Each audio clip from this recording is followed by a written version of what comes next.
Welcome back everyone, I hope you're having a great day, and in this video we're going to take a look at 14 companies that Jim Cramer believes are about to pop. The overall market has taken a major tumble throughout 2022 and the S&P 500 is now down over 25%. So there's a lot of solid companies now trading very close to their 52-week lows and maybe sitting at an excellent buying opportunity. So in his latest episode of Mad Money, Jim Cramer came out with a list of 14 different companies he believes are going to see a major rebound going forward. He is quoted in the episode saying that the average bear market lasts for 13 months and we are currently in month 11, so he's hoping that we get out of this bear market very soon. And he let out a list of 14 different companies that currently are trading at their 52-week low that maybe worth taking a look at and adding to your portfolio at their current prices. So in this video, we're not going to go through all 14, but I chose 3 companies from this list to go over in a little bit of detail that may be an excellent buying opportunity and are currently sitting very close to their 52-week low.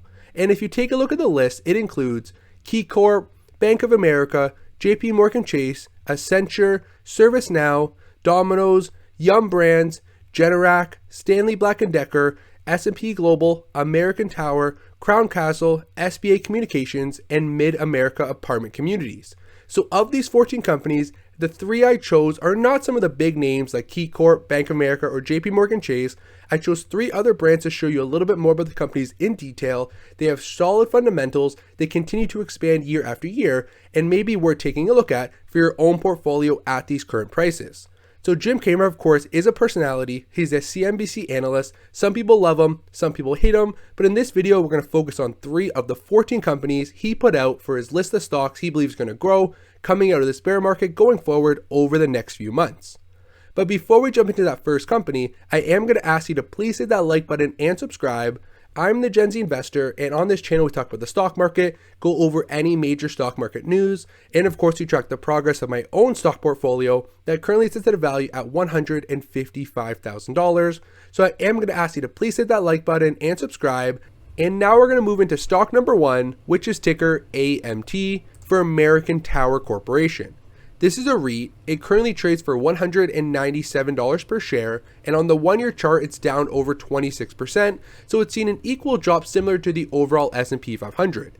But if we zoom out on the longer term, we can see over the past 5 years, including the most recent decline, it's still up more than 42%, and over the past decade, it's seen growth of over 168% in only the share price. This return does not include the dividends. And currently we see a yield of just over 3%, trading with the forward PE ratio or the same equivalent for a REIT at 16.3 and currently sitting very close to the 52-week low. So this company is a different type of REIT. It's not an apartment REIT, it's not a commercial property REIT. This is actually a telecommunications REIT. And how the company operates is by owning a small parcel of land and building a steel tower structure right in the center, and they actually rent space on that tower structure to different wireless communication companies all around the world. And they own these small parcels of land all across the globe on every different continent. We can see they're highly structured in North America, South America, Europe, Africa, and even Australia. They have tens of thousands of different cell towers located all around the globe, and this company has very diverse operations, and they've done a great job of expanding their revenue without having to expand to more locations. When they started out, they only had 1 tenant per tower. Now they found the opportunity of adding 2 or 3 tenants per station, so this adds additional revenue coming into the company with very little additional costs. And this revenue model has led to fast acceleration in the total sales over the past 5 years, going from only $6.6 billion of total revenue back in 2017, all the way up to over $10 billion in the trailing 12 months. So year over year, the company's done a great job of expanding their total revenue by not only adding new locations, but by adding more tenants to each tower they already have in operation. And along with the rapid revenue expansion, the company's done a great job of improving all their key financial ratios. The adjusted EBITDA has been growing at a CAGR of over 14% over the past decade and reached a high of over $5.9 billion. Their funds from operation has hit $4.4 billion, growing at a CAGR of 15.3%. And the return on invested capital remains very high and is actually above the average for their competitors in the same industry. And along with all this key financial great performance, the company has also averaged annual dividend growth per share of more than 20% since 2012. So along with the rapid share price appreciation we've seen, that's averaged more than 10% per year for the past decade, the company has been also growing that dividend at a rate of over 20% since 2012. And if we take a look, the current yield is now above 3%. They pay out $5.88 per year per share. The net income payout ratio does seem very high at 94%, but that's actually not the appropriate measure to use when evaluating the safety or the payout ratio for a REIT. What you want to take a look at is the funds from operations payout ratio. This is essentially the cash flow from operations or the cash available for the dividend from the company's operations for a REIT. And you can see in the trailing 12 months, that's right around 45%. And that's the more accurate measure to determine the safety of a dividend coming from a REIT. And we can see right now, they are on a 9-year streak of dividend growth. And if we take a look at the Simply Safe dividend score, coming in at a 78, the dividend is considered safe at this current point in time. And like we saw with the funds from operations payout ratio right around 40%, that's in the sweet spot for a REIT. Anything between 40 and 60%, I would personally say is a safe range where there's enough room for the company to reinvest back in the business, but also grow their dividend going forward. So American Tower was the first company included on Jim Cramer's list to take a look at for your own portfolio.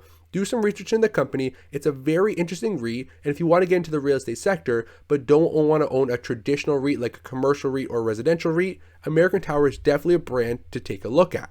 And now we're going to continue on into the second stock we're going to go over in this episode, which is ticker DPZ, which is Domino's Pizza, a very recognizable brand, a leader in the fast service pizza industry. They currently trade for $328 per share and are down more than 28% on the 1-year chart, currently trading very close to the 52-week low. They have a forward PE ratio of 26.4 and a dividend yield at 1.37%.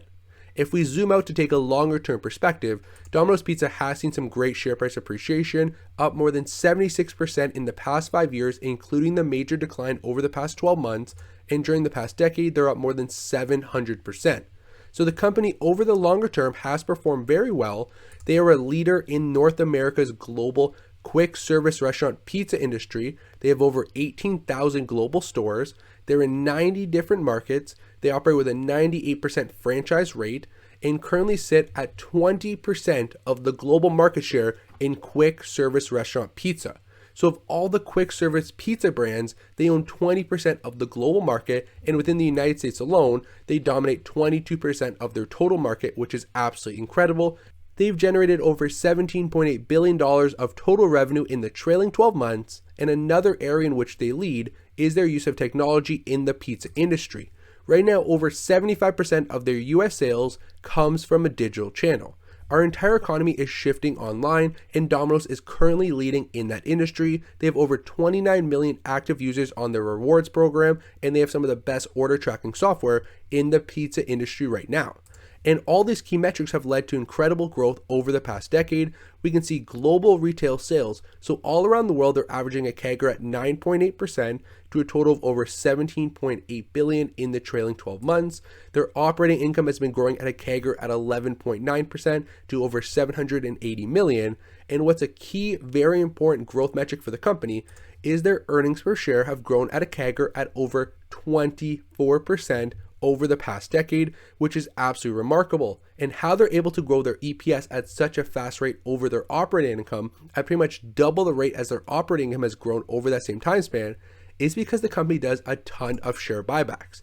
We can take a look. Since 2009, the company had around 0.063 billion shares outstanding on the market, and that has now declined to 0.036 billion. So they've almost cut their share count in half over the past 10 to 12 years. So as they continue to buy back more shares, that net income that's also growing at a fast rate is spread out amongst less shares on the market. So they've been able to grow their EPS at a CAGR of over 24% during the past decade, which is absolutely insane to take a look at. And we can see their total shareholder returns have been nothing less than spectacular. Over the past 3 years, they returned $2.4 billion to their shareholders. The blue bar indicates Domino's Pizza, and the gray is the S&P 500. So they outperformed the S&P 500 by 34% over the past 3 years. Over the past 5 years, the total returns are more than double the S&P 500, while they returned $4.3 billion to their shareholders. And over the past decade, they have absolutely crushed the overall market, returning 1,921%, relative to the S&P 500's 355%, and during the same time span, they returned over $6 billion to their shareholders in the form of dividends and stock buybacks. So overall, this company has seen some incredible performance. They're doing all the right things for many dividend investors. Currently, the starting yield is very low at only 1.37%. They pay out $4.40 per share per year, with a very low and very sustainable payout ratio at only 34%, and a 5-year dividend CAGR at 19% overall over the past 5 years, with a dividend growth streak of 8 consecutive years. So Domino's Pizza is looking pretty strong. They have a nice job of growing their dividend year after year. They're buying back their stock. Their total return is incredible. Their EPS is growing, and overall, this company is the leader in the quick service pizza industry within North America and on the global scale. So if you believe that's going to thrive over the long term, if you believe that consumers are going to go for Domino's as the cheaper, more affordable, quicker option for their pizza over the next few months, few years, and for long term down the road, then this is definitely a stock to take a look at, as it currently sits right around the 52-week low. So this was the second company we're going to go over in this episode. Domino's Pizza was included in one of the 14 companies added on Jim Cramer's list. And now we're continue on into the third stock we're going to go over. The third and final name is ticker ACN, which is Accenture. They currently trade for $264 per share and are down more than 23% on the 1-year chart. They have a market cap at $159 billion, sitting very close to the 52-week low, and are currently trading with a forward PE ratio of 23.16 and a dividend yield at 1.7%. Again, if we zoom in like we've been doing for all the other companies, over the past 5 years, it's up 90%. Over the past 10 years, it is up 293%. So these companies have all performed well over the past decade, and the share price has seen some incredible returns overall. And if you don't really know about Accenture, they are a larger company with a market cap at $160 billion. They're a global professional service company with leading capabilities in digital, cloud, and security. So pretty much they're a professional IT firm. They operate in various different industries, providing different consulting and strategy services. And this company does a lot of good things for a lot of the largest brands we know of and use all around the world. And if we take a look at their fiscal 2022 performance, these numbers are absolutely incredible. During fiscal 22, when the stock price has fallen over 30%, Accenture has posted some of their best financial returns in the company's history. The total revenue came in at $61.6 billion, growing by 26% over the prior year. All 3 geographical markets performed extremely well. North America grew 23%, Europe grew 29%, and their other growth markets also grew 29% as well during the past fiscal year. And if we take a look at all their different industries they operate within, communication, media, and technology grew 28%, financial services up 24%, health and public service up 20%, products up 32%, and resources up 22%. So all 5 of their different industries were up more than 20% this year, which is incredible. They're not solely focused on 1 or 2 main industries to fund the future growth of the business. All of them are growing at a very fast rate at the same time. Their earnings per share came in at $10.71, growing 22% over the prior year, and their operating margin came in at 15.2%, growing by 10 basis points over the prior year as well. And they also set record numbers in terms of cash flow. Their record free cash flow for the year was at $8.8 billion. They bought back $4.1 billion of their stock and paid out $2.5 billion in the form of their quarterly dividend, which grew 10% over the prior year. And in turn, they returned a total of $6.6 billion, or around 75% of their total free cash flow, to their shareholders in the last year. And overall, they grew their new bookings to over $71.7 billion, an increase of 21% over the prior year as well. And this company's not only performed well in 2022. Taking a look at a longer-term chart on the financial statements, we can see total revenue has grown year after year. $40 billion, $43 billion, $44, up to $50, and now over $61 billion of total sales during the past year. Their gross profit has seen incredible performance as well, and this company has continued to perform well over the past 5 years. Taking a look at the cash flow statement, they are able to generate a ton of cash year in and year out. $6 billion of free cash flow 4 years ago, up to $7.6 billion, then now over $8 and approaching $8.8 billion in the trailing 12 months. And if we take a look at that dividend, they have a yield at 1.7%, paying out $4.48 per share per year, with a very low and very sustainable payout ratio at only 37% of their net income, and they have a 5-year dividend CAGR at 10.7%. And if we take a look at their dividend safety, it currently comes in at a 92, which is considered very safe. Of course, when we take a look at their financial metrics, it all aligns to a very safe dividend, a low payout ratio, growing income year after year, growing revenue across all the different geographical and industrial regions. This company is performing very strong right now. And we can see analysts believe they're going to grow at over 12% per year for the next 5 years, and currently have a buy rating coming in at a 2, and the current share price of $264 sits very far below the average analyst expectation for the next 12 months at $318 per share. So Accenture is a company that does not get talked about very much on the market. It's not a very exciting or flashy brand. The company isn't really out there in the media too much, but for investors taking a look at a solid company when it's trading at an all-time low or a 52-week low right now, definitely a brand to go over, potentially a new addition for your portfolio. So this company is one of the 14 included on Jim Cramer's list of 14 stocks he believes are about to pop.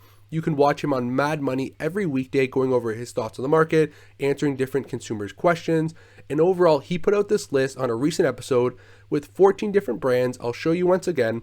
And I went through 3 companies I think of these 14 do have the potential to grow over the long term, not just with a short-term pop like Cramer may be explaining, but I think they all have the ability to perform extremely well for the next 3, 5, and 10 years down the road. So of course, do your own research into the brands we've taken a look at. I do appreciate you tuning in. If you haven't done so already, please hit that like button and subscribe. I'm the Gen Z Investor. We talk about the stock market on this channel, go over the growth of my future portfolio, and I look forward to seeing you in the next video.